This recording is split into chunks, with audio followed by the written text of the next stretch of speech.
I'm really excited to have you here today to share more about your story and how you got started in not just your business, but in your spiritual practice. So could you share a little bit with me about your first foray into spirituality, if you will? Yeah. So I think that a lot of empaths and sensitives experience their first psychic experience at a very young age. So for me, I actually had psychic experiences around the age of 2. Wow. My mother's father had passed when she was like 12 years old. So I never actually got to meet him. And I would always say to my mom, Grandpa's here. Grandpa's here. And she'd be like, what do you mean? She's like, he's right there on the left side of your body. That was how I would reference him. Now, fast forward to like 23 years later, my grandfather was the first spirit that I actually connected with in my adulthood. Wow. So I had been meditating for like hours on end and getting into really deep trance. And one day I was crying, feeling such a visceral feeling, like love I had never felt in my entire life. And this voice comes through, as clear as you and I are having this conversation, and says, I am your grandfather. I am your spirit guide, and I've been with you your whole life. And then I get this whiff of campfire. Now, context, I'm living on a cruise ship.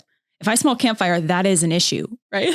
Oh no, SOS. Yeah. And I'm like, whoa, I got this massive scent of campfire. Thinking, okay. So I run upstairs, call my mom. Now I'm going back in time because I didn't remember any of those psychic experiences that I had had with my grandfather, but I wanted to get the clarity. And so I said, did I ever tell you that I talked to my grandpa? And she said, oh yeah, back to the beginning story. You would always say he was here. He was here. He was here. And this actually was the catalyst into my spiritual growth, connecting with spirits, working with spirits, and actually like having full dialogue with different beings. But I would say as well, a lot of my journey came expressed through art. That was a really huge modality for me. I grew up as a child performer, and I was the kind of kid that parents would go up to and be like, to my mom and say, she's got something different. I don't know what it is, but there's something different about her energy. I would receive a script and memorize it like that. From a very young age, I would play roles that felt like I became them. Well, I mean, that's the art of performance, right? Yeah. Is that you can even be able to do that. Yeah. And it was like an escape for me. Mm. And I found so much parallel and confidence and connection in the different characters that I got to play. Mm. But at that time, I didn't realize that I was an empath who was basically like absorbing these characters, becoming these characters, and like really healing through these very powerful women that I had the honor of playing.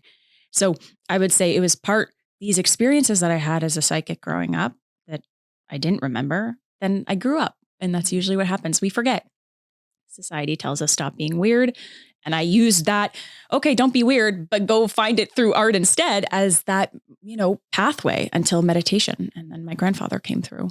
That's really cool. I think that it's really interesting to know on a couple of levels. One, I think that there's something really special about being able to access that at such a young age. When my mom had just passed away, my niece had just turned 3. And shortly after that, days, she had my brother-in-law's old cell phone that like they were just using as like a little fake toy cell phone or whatever. And she held up the phone and was like, hi, Grandma, you're in heaven. Wow. Are you coming to be with us? And something along those lines, maybe not verbatim.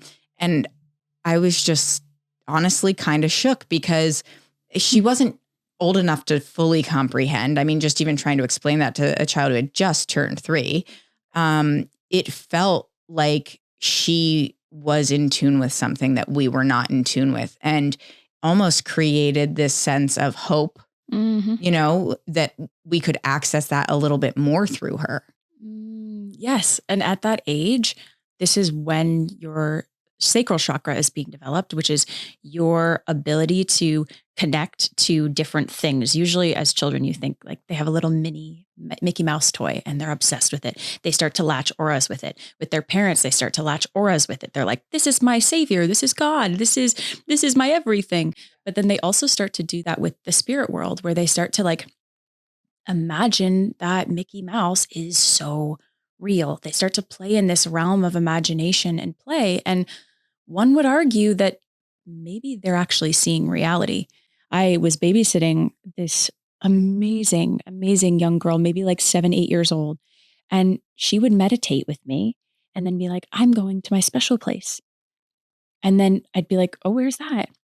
And she'd grab me and like come out of meditation and go into this like corner where a plant was and go, I'm going to go portal jumping. I'm going to go see these other worlds. Okay, we're in a new world now. And it was like, wait, how does she know that she can meditate and access a new world and then like go into, a new portal? Like that doesn't make any sense, but maybe they just connected to reality and we're the ones that don't make any sense as adults. You mentioned it was, I think you said sort of 23 years later from sort of that initial experience that you had.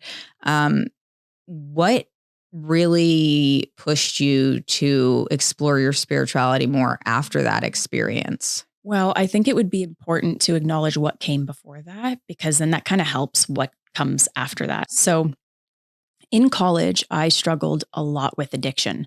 I think there's a fine line between being a high performer and being an addict. And I really teetered that line, particularly with substances. So my particular substance of choice was Adderall. And in college, it was something that allowed me to finish an entire theory book of music in like a day. It was like I could just perform outdoing myself. And so I likened to the speed of that particular life. And I had a friend whose mother was really deep in the mental health sector of the world. And she approached me one day and said, I'm really worried about you. I see what you're doing. I've told you in my home, I'm not comfortable with you using drugs. At the time, I was smoking a lot of marijuana. I was skipping a lot of class on top of having a really severe Adderall addiction. And for context, I was supposed to be taking 30 milligrams of Adderall a day. I was taking 230 milligrams of Adderall a day. Okay, so I was diagnosed with ADHD 6 years ago now, probably. And when I was first medicated, it was, they tried to give me 30 grams of Adderall. And I've never done cocaine, but I felt like this must be what cocaine is like. I feel like my heart's going to explode. So knowing what that felt like for me, and I get that it's different for everybody, but that's an astronomical amount. Oh, no. That's exactly what it felt for me. I wouldn't sleep for like 3 days and I would just be consumed by whatever it was that I was doing at such an unbelievable level. And like I said, I think there's such a fine line between I'm running towards something and I'm running away from something. And so much of my life is running away. And Adderall was like that thing that I thought I was achieving this thing, but I was really running away from myself by using this thing. Yeah. And it's also, I love the way that you explain that, because I had a really great visual of it. And I think that it's interesting too, because as somebody who's a high performer, and I can easily be absorbed in whatever it is that I'm doing, especially if I'm feeling passionate about it, or I just I'm seeing a result that I want to keep seeing. It's very relatable for people, I think, because when you're achieving something and you're getting that dopamine more and more and more, it's now requiring more and more of you to sustain that. And it's why I think so many people hit that tipping point, because at some point it becomes unsustainable. You can't function and live a healthy life when you're running at such a breakneck pace. And that was like my entire life, but it hit that point there. And I remember she sat me down and was like, she hands me this book, and it's this book on mental health. She just kind of slides it over to me and is like, if you don't read this, I'm going to kick you out of my house. So have at it. And I opened it up and the first suggestion was meditation. I'm like, okay, well, it's not going to harm me to do meditation. Right. At least give it a go. And so I downloaded, Calm or Insight Timer, basically an app that allows you to meditate for 10 minutes. And slowly my reactions in life started to change. That was the start. It was like suddenly I had space between my initial habitual reaction and choice. And that was the first time I'd ever felt breath in my life like that. I honestly think that it saved me. So I started to meditate from there. It was like, I really like this. Like I'm actually feeling different in the world for the first time. Like I'm like, whoa, I feel space. I've never felt space. Everything felt like all the time. And the more that I meditated, the more that I would start to feel really connected, really, really, really connected. And that ultimately led me to this really deep meditation where I had started to feel like breaths of air on the left side of my body. I'm like, what the fuck is that? I'm in a room that has no airflow. This doesn't make any sense. And then I would start to feel deeper. I'm like, what is that? I literally feel like I'm being kissed by heaven. Like if heaven could kiss me, I feel like this is what it feels like. And that's when my grandfather came in.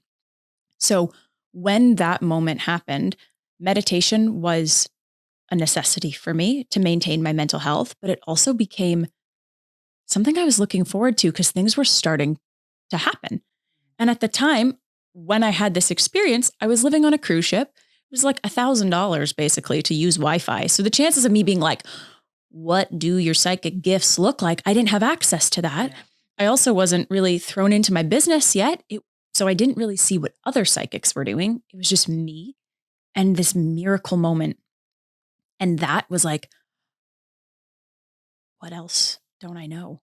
What else don't I know about this reality, especially getting confirmed by my mother that I had been having these experiences. And now suddenly you're looking at your life going, how many other moments did I have that I maybe had an experience like this that I didn't know? Well, now I don't want to waste a second more. What is this reality?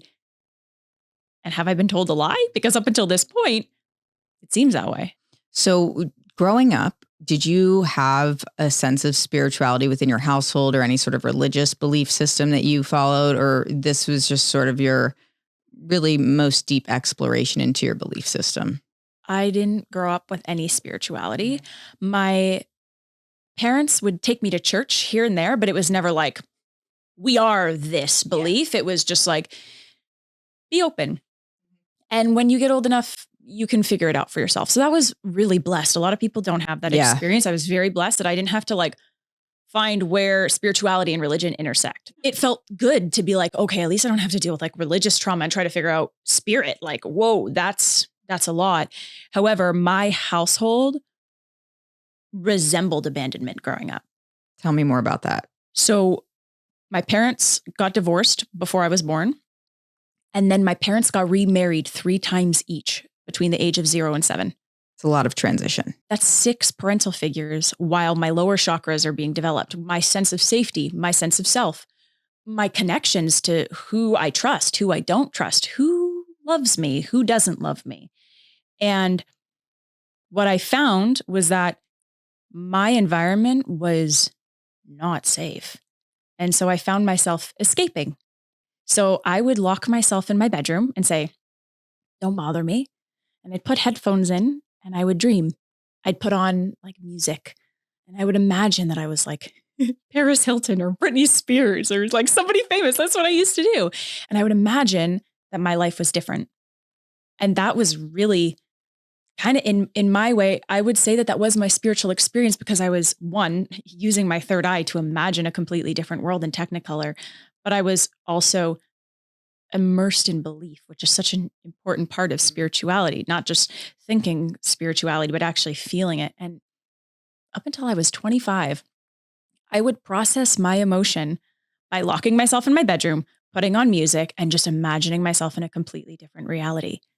So I would actually say that the art was that intersection of spirituality that created a reality for myself where I had choice. When my actual reality, everything felt like I didn't have choice. What made it feel like you didn't have a choice? Was it that adults were making decisions that you weren't really privy to having any sort of say in? I would say yes and no. I would say I was too young to even know what that would be for me.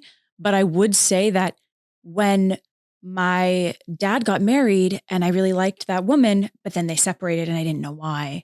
And then he got remarried and then like I wouldn't see him a lot. And I'd be like, why don't I see you a lot? Like you're supposed to be my dad. Wait. Oh, but you're taking me to all these cool things. Like I never knew where love was and what love staying was. So it felt inconsistent. Totally. Like nothing was consistent. And the man that my mom married after my dad said that he was like a carpenter or something. He's going to take care of us. He's going to provide for us. My mom was like, thank God. Like, thank God someone's going to provide for me because my parents' split was really horrific for my mom. We move in, my sister and I and my mom, and we find out that he's not a carpenter. We find out he's a crack addict. And he basically lied about everything he was. My mom had to work multiple jobs to be able to afford life for my sister and I. And my mom would pay these addicts with crack to basically guard my room, mine and my sister's room, so that my mom's husband at the time wouldn't cause harm to us. I have particular memories of like locking myself in my bedroom, but not to escape, to hide. And I would hide in a hamper. And I remember I was so scared of him. I actually wet myself at a very young age. I was so afraid of this man. And the only way that my mom got free was because he sold every valuable item of hers for his addiction. Every valuable thing my mom had. And I remember the moment we had nothing left. My mom took me and my sister in the middle of a snowstorm and walked to my grandmother's house. My grandmother started to house us after that. And we never heard from him again. I appreciate you sharing that. Thank you for being so vulnerable. That's very, I mean, it's highly traumatic, obviously, but I think what's really hits me about that in the way that you just shared it too, is that when you experience those things, so much of it is your survival mechanism, right? And so you don't really have the ability when you're a child to understand the implication of what that's going to do for the rest of your life.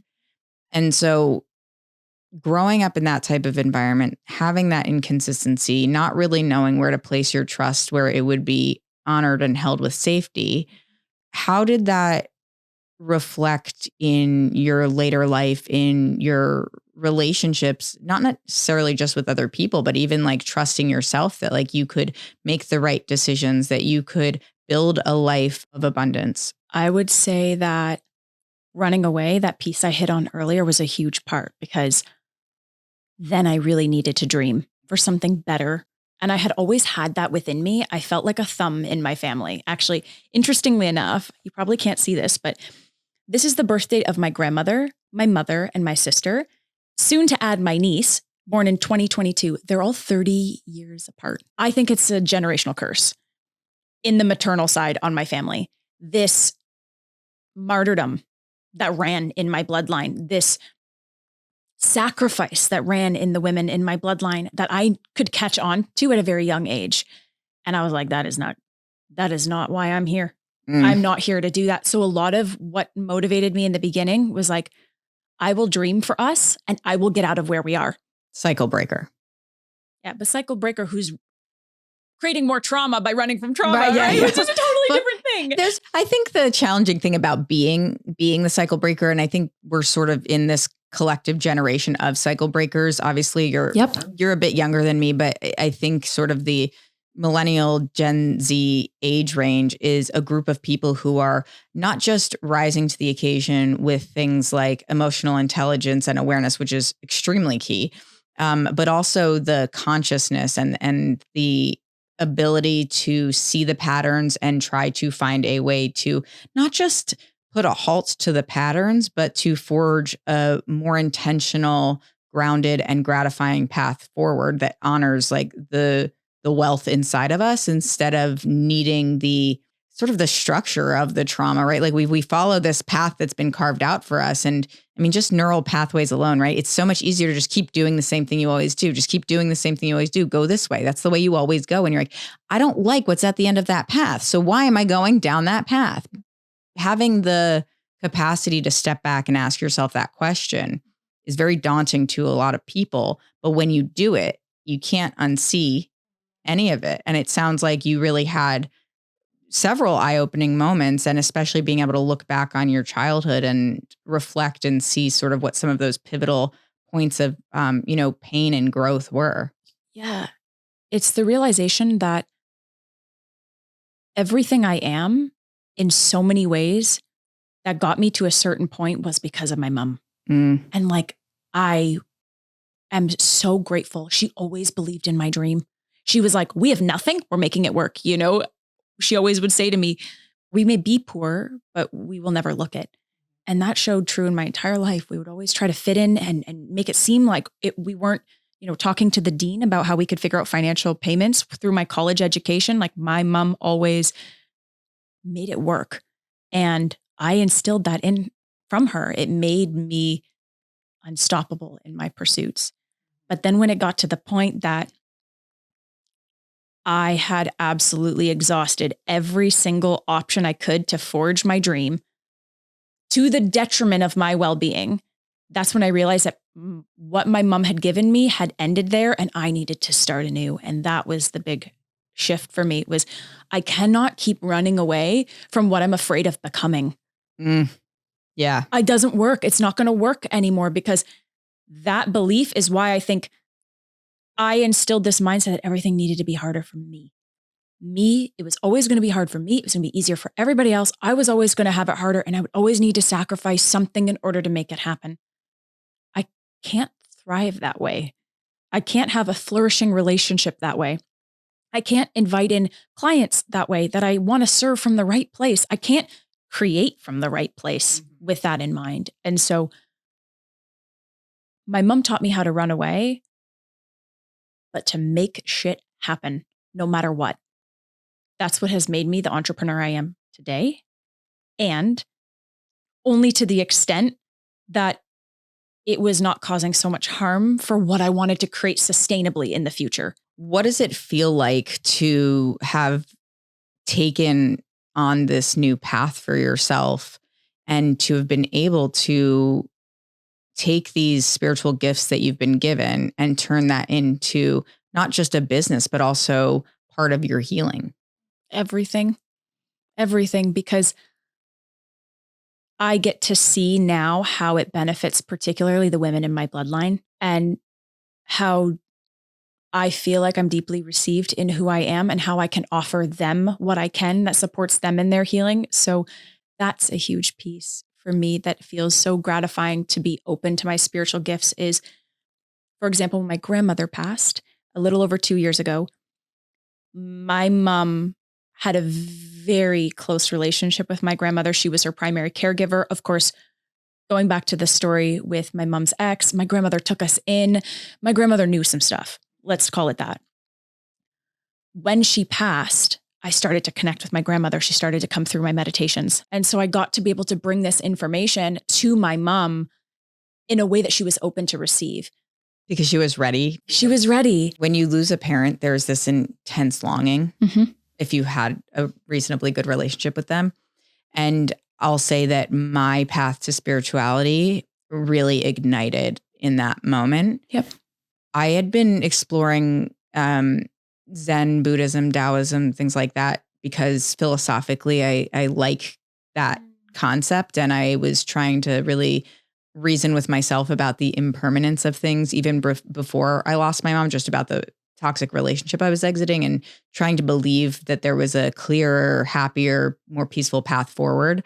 And it wasn't until we lost her that I had the ability to acknowledge, I think I'm feeling these things that I've felt since I was a child. I don't really have any sort of inclination to harness them, but I'm more open to experiencing it. And then when I met Nicole, she's so open and so much more aware and present in her spirituality. And I was at a time in my life where I could be open-minded and receptive to it. And having somebody in my life who I felt really safe to open up about what I felt were energetic experiences that I was having through my spirituality was really liberating. So like, I really appreciate that that's an experience that you had with your mom, because it's like, there's something very transformative about opening yourself up to that possibility. And like you said at the very beginning, what reality are we living in? Because for me, it was like, I want to feel my mom's presence. And if I block that, I'm the one stopping that. But if I open myself up to it, whether or not anybody else feels like it's believable or they receive it doesn't really matter, because it's comforting to me and it doesn't hurt somebody else, Yes. And we deserve to have those experiences in whatever way helps us evolve in this life. And personally, I needed that moment with my grandfather to open up, to question, to long, to be curious. And then as I kept growing and I kept expanding myself, I started to connect with beings that were not on this planet, but were alive. And then it was like, do I want to believe this? Do I want to believe I've gone crazy? Do I want to believe this? Do I want to believe I've gone crazy? And I have questions about that. bring it on. You just tapped into a part of your journey that I have many questions about. And I'm going to be real with you that it was actually, I think, right before we had met, because we were following you guys, and you had a video about speaking with, I don't know if you refer to it as aliens or extraterrestrials, but I was like, I'm open-minded. Mm-hmm. I'm not naive enough to believe, just on a purely scientific level, like quantum physics, all of that stuff, that we're the only people or beings here, because it just would be extremely ridiculous to think that. Mm-hmm. But that is a line where my skepticism starts to increase. So walk me through a little bit, in whatever way you think makes the most sense, about what it means for you to communicate with aliens, and why should I believe that? And not that you're trying to impose your belief on me, to be clear, but maybe not why should I believe that? What makes you believe that? Well, because I can't not believe it. So I'm going to tell you a story. Okay, let's do it. So I'm laying in bed and I'm meditating before bed, just releasing the day. And my eyes are closed and I see this giant alien. Okay. What does that look like? Big blue robe, giant gray head. It looks like a gray being for those who know. And it's got like this big head, black eyes, standing beside me. I'm like, what is that? Hayden walks in and he's like, hey, babe, are you okay? And I'm like, shh, shut up. Somebody's here. He's like, oh, whatever. Like at this point, he's like, it's my wife, like whatever. So I'm like, can I help you? He's like, my name is Tay and you are here to help me with the Great Merge. I need your help. Never heard of the Great Merge. Never heard of a being named Tay.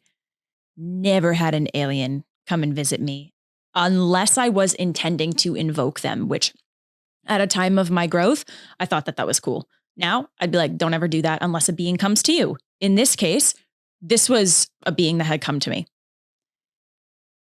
I am then compelled to go to my room and I start channeling all this information. Mm-hmm.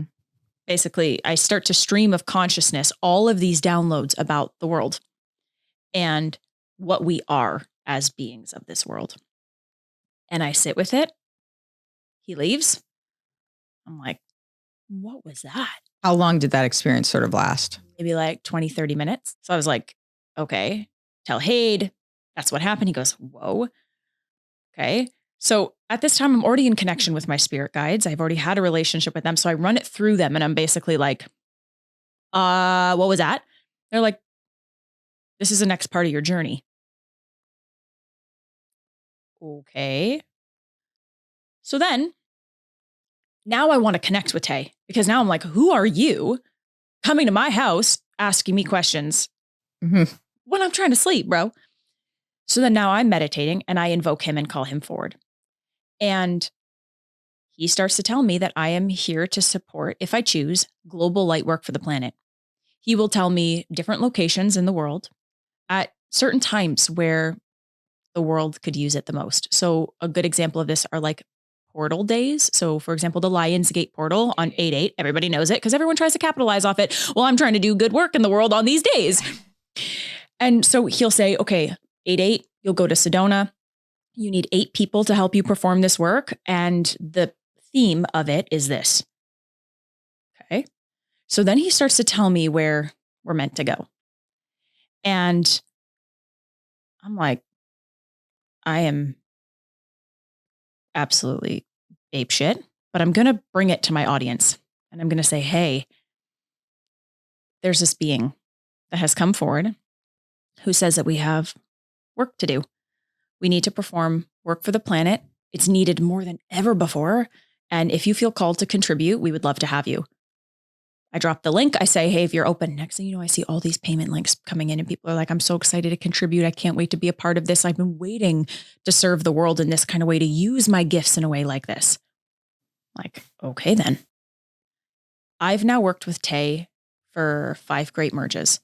We've donated over $30,000 to collective causes all over the world. It's a big movement that he believes in, that I also believe in. And the way it works is quite simple. He tells me where we go. And then prior to us going, I will channel him through for usually about 30 to 40 days before we go to the event. The reason is quite simple. We need to talk to the group of people that are coming about the world, about the state of the world. A lot of times we'll teach about the elements. We'll talk about the planets. We'll talk about astrology. We'll talk about the constellations. We'll talk about healing, basically. And then I will channel all that information into teachings for people. And then we'll go and perform global light work for the planet. What does performing global light work for the planet mean for somebody who doesn't understand? Because you're in a space where if you have the context, you can be like, sign me up, I'm on board. If I'm being a total skeptic, and this is all due respect, and I'm saying this as somebody who I value spirituality, I don't have the type of connection that you have. So if I'm a naysayer and I'm like, how does that actually work? Or what does that look like? And I know there's complexity to it, right? So if you had to sort of summarize that for somebody who's like, make it make sense to me, what would you say? I would say that you would think about something that you love more than anything in the world for the planet. And when you do that, think about a better world, whatever that is, your heart starts to open. Next thing you know, you're around a bunch of people whose hearts are open and they're thinking about a better world. And now we're at a certain place, and that place has a lot of energy.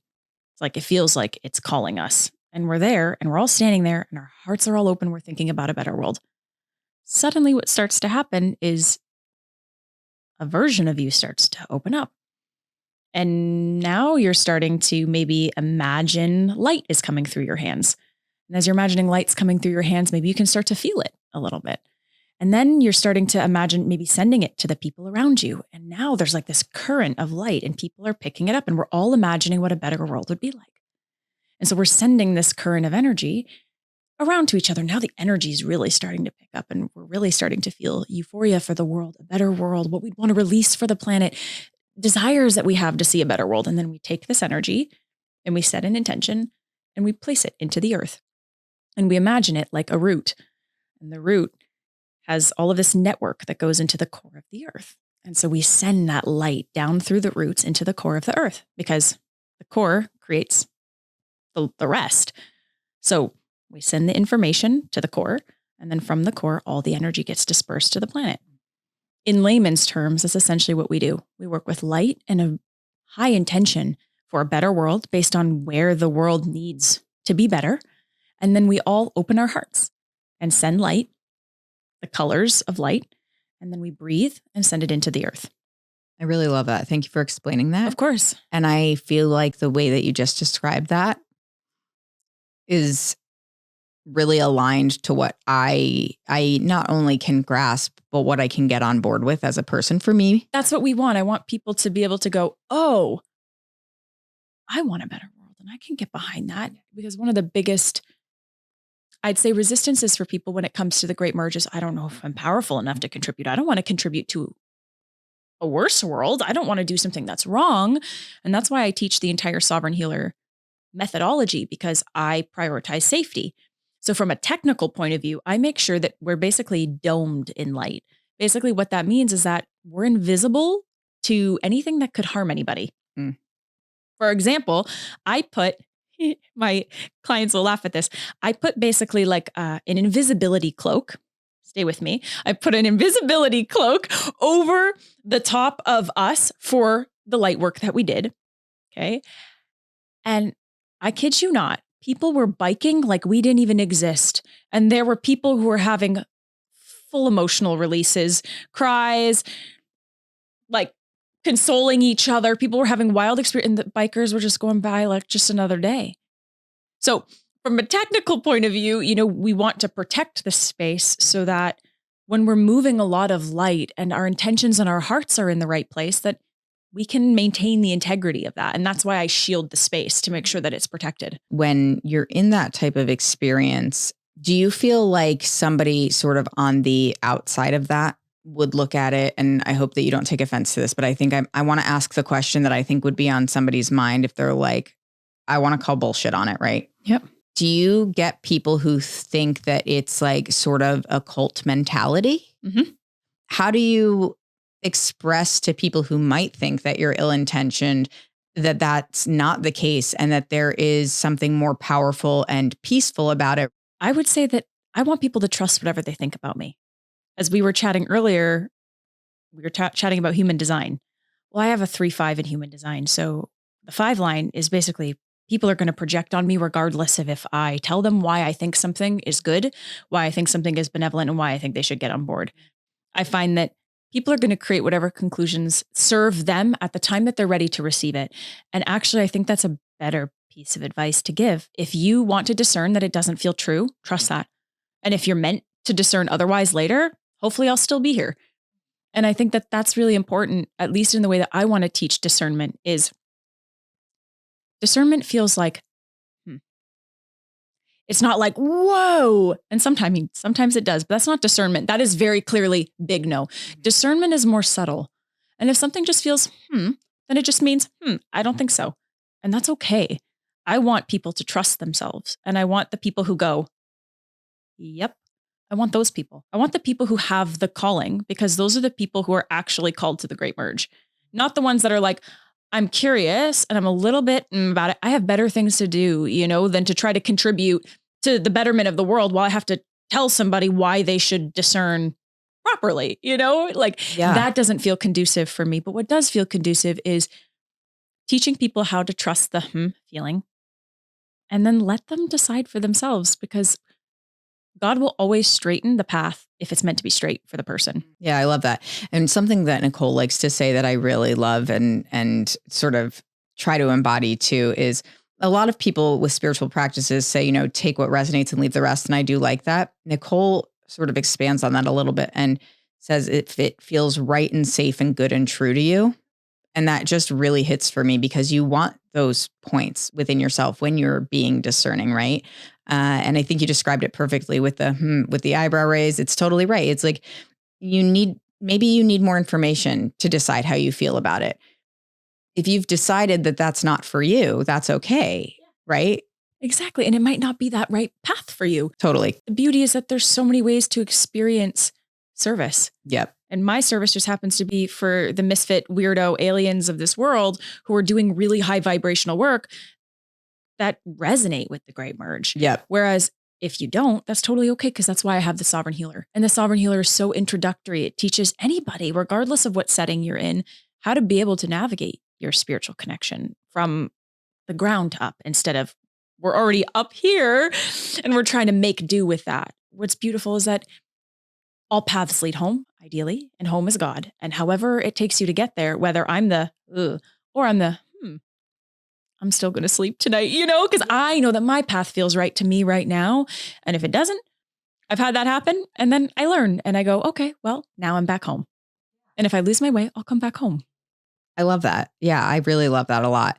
I'd love to have you share a little bit more about Sovereign Healer. This is really like your sort of most significant offering through your business.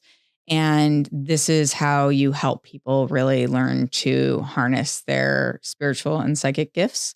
Can you share a bit about what prompted you to start Sovereign Healer and how you are hoping to make an impact with it? Absolutely. I love the Sovereign Healer so much because it's taken on many developments over the last 3 years. In 2021, I had been in my business for a little over a year and a half, and I was working as an energy healer. I completely X'd all external attunements and modalities. It just didn't feel right for me. I started to take a Reiki course and was like, I don't want to use symbols on somebody's energy. I want to just open my heart, send energy, and hope that it goes to the right place. And at the time, that's really how I worked. And so I basically threw away any traditional energy healing paths. And I just trusted that initial connection with my grandfather. And then how I started to connect with him after that was like calling him forward, being open to receive, and then being able to see him. So I was like, well, I could probably do that with like a physical person. And so that's what I did. So for 2 years, I did that in my business as an energy healer. And at the end of 2021, I felt like it was time to teach people what I had learned. 2022, I launched what was then known as OAG. I called it Open Ascend Guide, and it was the other name for the Sovereign Healer. This story takes a wild turn, but at the end of 2022, my health is shot. I start to have really extreme psychic attack. So I get woken up in the middle of the night feeling like I'm being choked by something. And at this time, I didn't know anything about dark forces. I was just opening my heart, sending energy, and it worked. That was honestly my premise of understanding energy healing. And I had seen evidence that it worked for people. So that's kind of what I ran with. And the psychic attacks started to sincerely wake me up every night for months. I started to feel like I was going into this dark tunnel is the way I explain it. And I couldn't get out. And when I was there, trigger warning, I wanted to kill myself. I had these thoughts and I would tell Hayden, I'm going to kill myself in this bathtub right now. I don't want to be here. I hate my life. And this is not, yes, I have not had a great, secure life. Let's call it that. I've had a beautiful life, but it hasn't necessarily been secure, but not to the point that I have thankfully been in a position where I've considered ending it. So there's some abnormal stuff going on here. I reach out to the only healer that I knew at the time that I could trust. And I reached out to her and I said, hey, I don't think something is right. And she goes, oh no, something is not right. That was her answer. And so she looked into my energy and saw multiple entity attachments, not a few dark attachments, multiple that had actually been seeking me out through lifetimes and had found me and began to basically pull from my energy. My health was in a horrible place. My back, I couldn't even walk. I was in so much debilitating pain. And I was getting attacked relentlessly to the point that I literally didn't feel safe anywhere. I would just stay in my home all the time because the moment I would leave, I would get really bad panic attacks. So she removed the entities by the grace of God. And for the first time ever, I was like, something's got to change. I never knew that this existed. People say if there's positive, then there's negative. That's all I knew. Oh, if there's light, then there's shadow. That's what I knew. But I never knew that there was a difference between light and shadow and good and evil. And that was the first time I'd ever encountered evil. And I actually had to fight for my life, my health, my well-being, my family, my relationship. That had never happened prior. I'm pressing on the skepticism here, but I want you to be able to speak to people.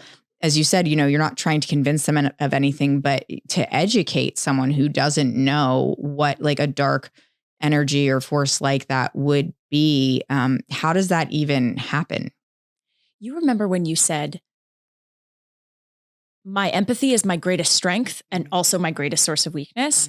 That's why entities attach to you. They want to attach to gain life from you. The way I like to explain it is, if God is the sun, then an entity is this podcast mic that needs to plug into an external source to thrive. Entities need something external to thrive. And if you are the sun, then it needs something external to plug into in order to seem like the sun. It's interesting because just even describing it that way, though, makes me think of narcissists and the way that like they seek a source. And they seem like light, otherwise known as like false light. So they mimic the light, but then you get the feeling. But then if you're an empath and it's the source of your strength to be so deeply loving and be able to put yourself in other people's shoes, and also your weakness, because then you don't know where you end and they begin, that's where an attachment comes in. A lot of people think that entity attachments happen because of your unconsciousness, meaning if you're living in a lot of fear, then it will attach to you. Why would an entity care about attaching to somebody who holds a lot of fear? That's not a lot of energy source for an entity. Whereas if you're following your life path and you're taking those actionable steps, you're praying to God, you want to pursue why you are here, that's a lot more juice for an entity to live off of. Think about it that way. So they don't just connect to your fear, they also connect to your light, your passions, your joys, most importantly, your mission. why you actually came here on Earth. And if you and I are having this conversation, it's very likely that you came here to make a sincere impact in the world. And so that's what I want people to understand about entities, is that they can attach at any time. They can attach to your positivity, your negativity. It doesn't matter, because ultimately what matters is if you know that you came here to have a big mission, which you probably feel so cellularly, I'm here to make a sincere impact. That's actually the threat that you need to be mindful of. And that's what you need to protect yourself from. Okay. So explain to me a little bit more about psychic protection too, because that's really like your bread and butter, right? Yep. And that actually really nicely changes the dialogue from OAG, which was the school I had. Then I had the psychic experience with the attachments. And then I changed the name to the Sovereign Healer. What I realized that was lacking before all of this had happened was maturity, control, ethics, and integrity. I thought it was fun. It was love and light. I'm God. I get to experience myself as the creator. There's no limits. That was the energy that I held. When I had this experience, it was like, well, I didn't know what I know now. And now that I know now, how do I want to do better? And that's where considering how to preserve my energy, how to control my energy became more important. Whereas before I didn't have control, and I honestly didn't really care because I just thought it was so cool that I could astral travel to basically anywhere I wanted on command and do all of this work anywhere around the world. So the way I like to teach psychic protection is this. Nature shows us very clearly that protection is about self-preservation and not from a place of fear. For example, the thorn of a rose, or the shell of a turtle, or the spray of a skunk. Nature shows us that protection is actually healthy. It's to preserve ourselves, not because we're afraid we're going to die. So if God made nature and nature has protection, why do we think that psychic protection is something that comes from fear? It can come from self-preservation in the same way that a boundary does. I'm not setting a boundary because I'm afraid you're going to step all over me. I'm putting up a boundary because I care about me and my well-being. And that's the way that I teach psychic protection. And psychic protection is quite simple. It's as simple as putting up a white shield around your energy. It's also looking like knowing how to ground your energy. One of the biggest things that people, when they grow their gifts, experience is dissociation. I don't want to be here anymore. I'm just going to go float over here. And I'm not actually going to be in my body in this reality to experience the beauty of this life. Another thing I teach is cleansing. When someone says, oh, I just feel so many energies around me, it just always feels like so much, it's usually a cleansing problem. So something as simple as like imagining, and I'm kind of doing it with my mind right now, I'm imagining that white light is going all the way through my chakras. So I'm just imagining that I'm basically having a shower with white light, and I'm setting an intention to cleanse my energy. That's something I can do to remove feeling, oh, I feel clogged. I feel numb. I don't know where I am and other people are. And so these were tools that I had to start to learn when I didn't know any better. And then I saw what I saw and I needed to do better. And so that's the premise of what then became the Sovereign Healer. Teaching highly gifted, intuitive, empathetic, sensitive people very simple foundations of grounding your energy, learning how to cleanse, learning how to protect your energy. And then from there, what it actually is like to have a controlled channel where I'm actually not available for beings to come visit me at 3 a.m. Tay was a different situation because Tay is actually helping me benefit the world. And the relationship is very much a work relationship. If a client messaged me at, 12 a.m. and it was having an emergency, I'd be open to it. And our relationship is very work-based. And so I teach control. I teach how to have balance. And I teach people how to understand that protection can come from the right place in the same way that a boundary should come from the right place. And that's the entire premise of the Sovereign Healer. One of the things that you said that I'd like to tug out a little bit more is, so you didn't really know what you didn't know at the time. And so is part of what you are doing with Sovereign Healer, and also hoping, I'm sure, to continue doing in terms of making an impact, help kind of get people who are in that space that you are in at the point where they're recognizing like, I have these gifts, but I don't know the full extent of them, to be able to protect themselves so they don't necessarily have these experiences that you were having, sort of like circumvent, that darker energy. Yeah. And that's a great point. I also want to add another piece in, and it's that the two things that cause people to get into troubling situations, let's say, is curiosity and desire. In other words, temptation. When we're tempted, we'll go, oh, that's a really cool session. I've always been so curious about Kundalini work. Oh, that's so cool. They're doing all this like wild breath work stuff. Look at how their arms look like T-Rexes. I want to be like that. I want to experience that. But is that right for you? Is it right in the perfect time for your growth? How do you decide what's right for you? Well, inside of the Sovereign Healer School, I teach you how to sit your ass in meditation, close your eyes, take a deep breath, and pray over the truth. So I never teach my students how to be able to connect with their spirit guides, contact archangels, talk to Jesus. I never teach them how to do things that connect to things outside of them. However, if a spirit guide comes to them, then that was truth. When my grandfather visited me, for example, I wasn't like, I'm opening up my heart, let me connect with my grandfather. He came to me, which is different because he came in truth. He came in the right timing. So the way that I teach is that proceed with caution, learn the foundations so you can know yourself, and then let things come to you, because the speed that they'll come to when they're true, you'll actually be able to receive them. That's the first part. We won't have conversations about why you floated off to the ethers and became spiritually psychotic. So that's good.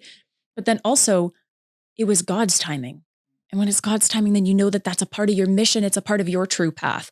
And I've seen evidence of clients who channel frequencies that come out of nowhere, who connect with their guides in the most amazing way, who perform healing work for people that's just unheard of because it came in truth. And that's really important, is the straight and narrow path is actually the hard path. And that's what I teach in the Sovereign Healer. Can you sit in meditation for 9 months? Learn how to ground, learn how to cleanse, learn how to know yourself inside of your own body, so that when you start to connect with beings that naturally come through, where you start to be able to feel more, connect more, you know yourself, so you know what you're not. And you also know what is. Now you're actually an accurate channel and somebody we can trust in the work. What I'm realizing is it's sort of like with anything else. If you want it so bad, you're not putting out the energy that's going to attract it. And so rather than saying to people, this is what you get when you join Sovereign Healer, specifically, you can access these spirit guides or do this specific thing, you're saying, you're positioning your clients to access what is true within them, and whatever gifts that they have can then be grown and enhanced by their own practice. But you're not there to dictate what that specifically is. You're there to help guide them to the path of truth and least resistance to what is really honoring their spiritual journey. And isn't that the greatest gift I could ever give somebody?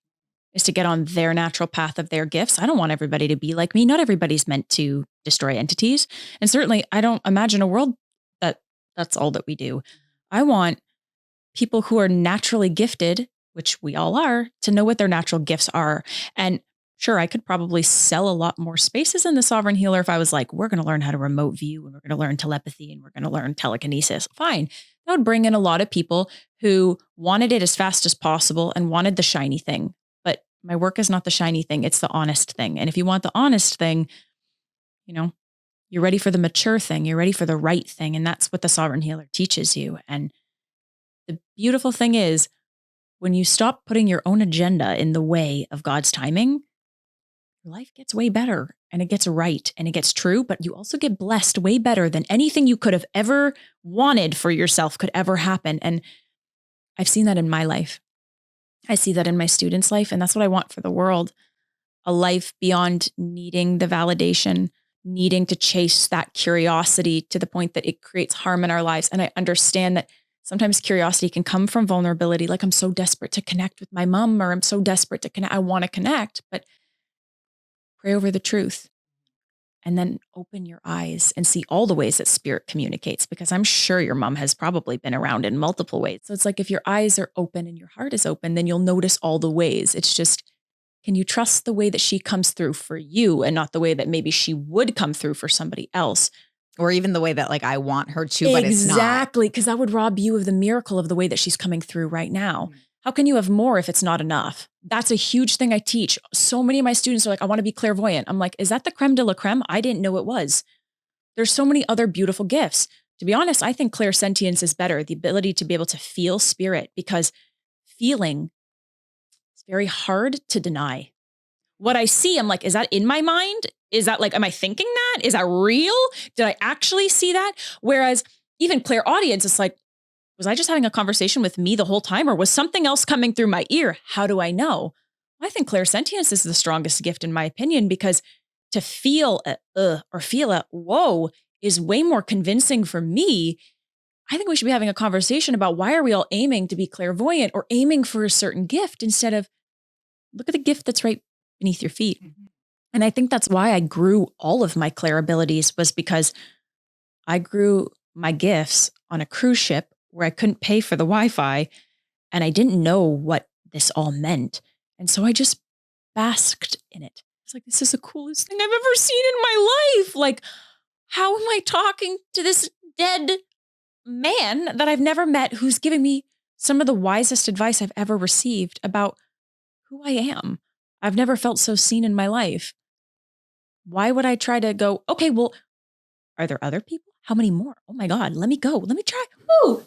And I did follow that path after a certain amount of time, because then when I got off the cruise ship and I was learning from other psychics and I got introduced into tarot, then it was like, oh, divination. Like, this is so cool. And now this is what I teach. It's like, hey, it's way harder to just park it and go in the perfect time and space, but this is the right time.